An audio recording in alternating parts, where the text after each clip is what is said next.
Alright, so 2 a.m. 24th December. Happy Christmas Eve or Merry Christmas depending on when you're watching this video. As I showed you earlier, it's 2 a.m. We just can't fall asleep. So I think the only good thing to do is to just dive into everything that I learned while coding in Java in 90 days. Alright. So I'm just gonna keep it simple and straight to the point, and I don't wanna yap a lot because it's 2 a.m. obviously. So let me just get straight into it now. 90 days, that's the time I spent coding. Obviously I spent more than that, but it could be 100 days. I'm just gonna put it at 90 because it seems good.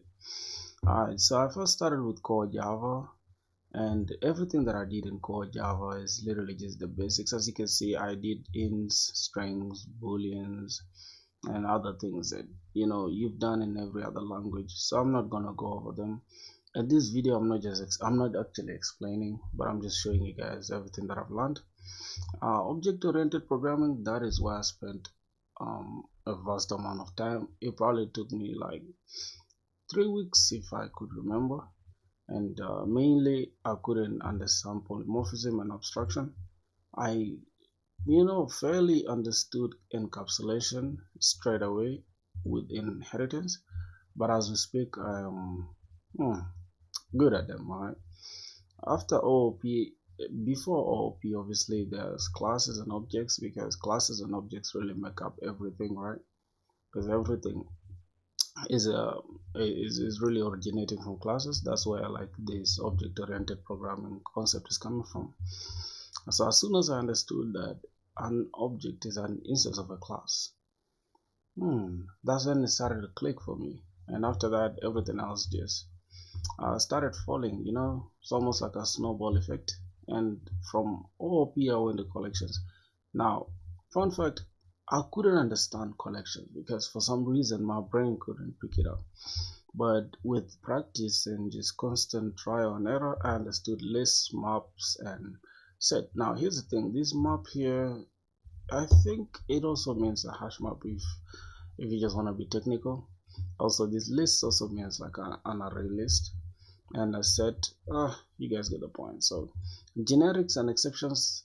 This one took me about 2 weeks as well, 2 to 3 weeks as well.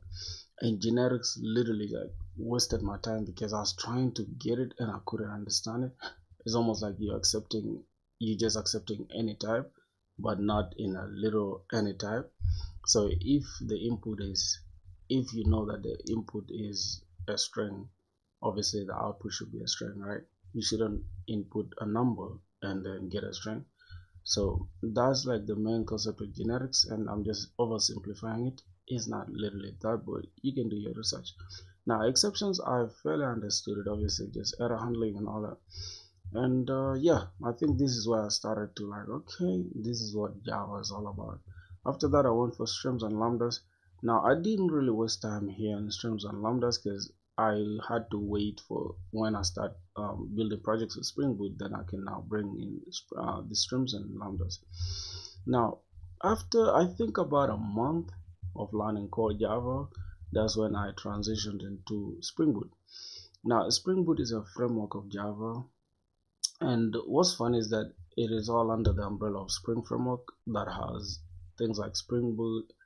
It has things like Spring Security, Spring whatever, Spring whatever. Anywhere where you see Spring, that is literally like a Spring Framework. And I didn't spend time in vanilla. Oh, I mean in just Spring Framework. I just picked what I needed. And after that, I started building RESTful APIs, which involve things like post requests, sending get requests, put a patch, and delete. Now, these ones were fairly understandable because I was coming from Monstack, and obviously I already had ideas on like I already know this, so it was just easy for me to pick this up. The thing that gave me a hard time is how to return the response messages, and I'll explain to you guys when we just continue moving. I'll show you guys. Now, RESTful APIs really opened the door for me because then I understood how to connect to the database, especially Postgres database.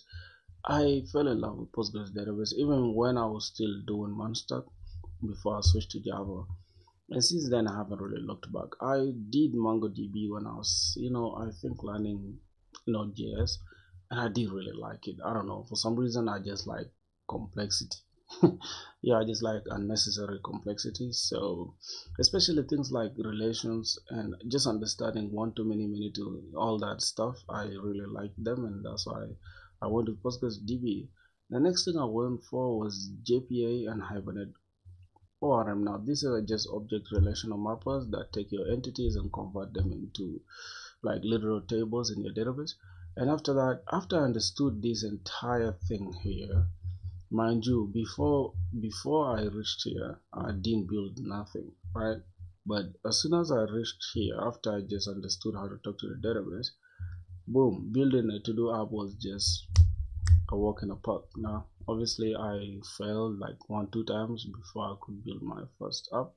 But obviously, when I started like taking it seriously, I built my first CRUD operations, right? The create, read, update, delete, and there you go. We had our first project here, and that is almost every developer starts with the to-do app, unless you're not a real.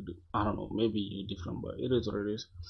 Now after that, I think yeah, that was it. Now this was just for the basics. And then I started thinking like, okay, what if I could convert my application that I currently have, which by then it was like a music selling platform or beat selling platform. What if I could just, refactor its code and just transfer or migrate to Spring Boot? And that's what I'm still working on currently. But in the process, I had built a bunch of projects that were just to learn a specific skill. Like for example, here understanding validations and error handling. I think I built like an e-commerce or maybe a simple e-commerce store, something like that, where I had to like um, validate the input that's coming from the user. I added on like global exception handler, like things that where you can handle errors like globally.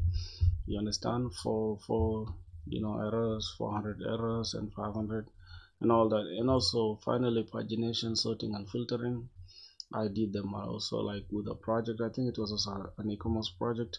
Authentication slash authorization with JWT, this one took me a while. I think it probably took me like a week to understand, and I already had some ideas with Monstack because I built also projects with JWT. I didn't really waste time here. I think a week was enough for this.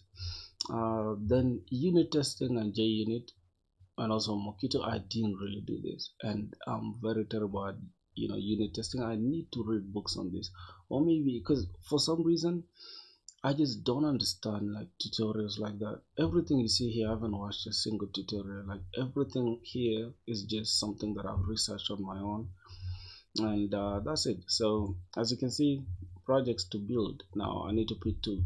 So this shows you that this is literally all the knowledge you need in order to start building projects, or at least join a team and contribute to like a simple junior backend role, I guess. Because yeah, who am I to speak? Because I haven't yet applied for jobs. So speaking of this, I started building projects alongside doing lead code, and if you've been following me, like I really like need to up my skill when it comes to lead code, and that's the only barrier that's standing between me and the job. Proper projects and lead code, so two things, and I need to really like zero in into those two things and get them in place. I will give myself probably January to fully build the entire application that I'm building right now, and by Feb I need to be done with lead code. March at least we need to be doing interviews. You get it? So in the process of us doing lead code, I'll be also applying for jobs. So that's literally the entire thing. That's God willing. So that's gonna do it for this video, my brothers. And if you're watching this on next month, man, happy whatever, Merry Christmas to you, my boy. And I think that's it. And thank you guys for watching. I'm out of here. See you guys.